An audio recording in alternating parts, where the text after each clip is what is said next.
Okay, good morning to all. So we are going to start another chapter or vocab. So first one is the indelibly. Indelibly एक adverb है, साफ साफ दिख रहा है हमें ly किसमें आता है जिसमें हमारी adverb होती हैं, जिसका मीनिंग है in a way that can not be removed or forgotten, मतलब ऐसी चीज़ जिसको हम हटा नहीं सकते और जिसको भूल भी नहीं सकते, that is called indelibly, that is adverb. Next is the infirmity. Infirmity जहाँ पे MITY लास्ट में लगभग आता है, मैक्सिमम वो नाउन की फॉर्म में ही होती हैं.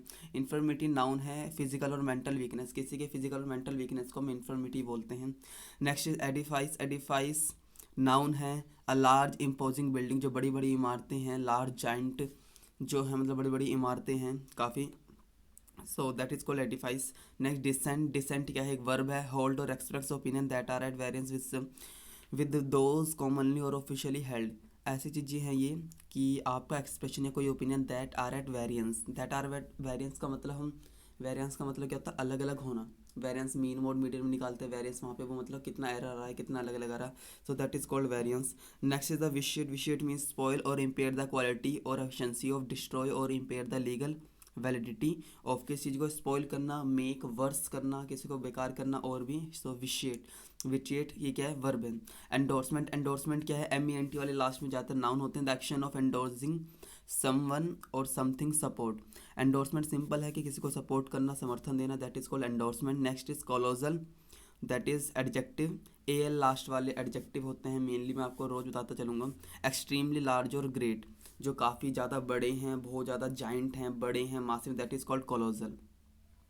Next is germane. जर्मेन होगा आपका adjective. Relevant to a subject under consideration, मतलब किस चीज़ को कंसिडर करना. जर्मेन रिलेवेंट टू सब्जेक्ट करना, किस चीज़ को, कोई चीज़ उससे मानना अंदर को, हाँ कि हम ये फैक्ट मान सकते हैं उस सब्जेक्ट के अंदर, या कोई भी चीज़ जो मानने योग्य है, जो सार्थक हो, उसका जो मतलब है वो सार्थक है और वो कुछ अपनी रखता हो, कुछ उसको माना जाए, अपना कंसिडरेशन वो रख सके, तो ऐसे thing or the things which is relevant to a subject under consideration, that is called जर्मीन.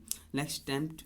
Have an urge or inclination to do something. Tempt हम टेम्पटेशन भी पढ़ते हैं. देखो टेम्पटेशन में जब ION लगेगा वो तो नाउन बदल जाएगा, पर अभी टेम्प्ट है, टेम्प्ट क्या बनेगा? वर्ब. और इंक्लेशन टू डू समथिंग का मतलब, इंक्लिनेशन को जानते हैं, साइंस में पढ़ते हैं. इंक्लिनेशन टू वार्ड समथिंग मतलब किसी की चीज़ की तरफ सपोर्ट होना, या फिर सकते हैं अट्रैक्ट की फॉर्म में होना. तो अट्रैक्ट होना किसी की तरफ को, हैव एन अर्ज होना, इंक्लिनेशन टू डू समथिंग किसी चीज़ को करने की इच्छा सही होना, दैट इज कॉल्ड टेम्प्ट.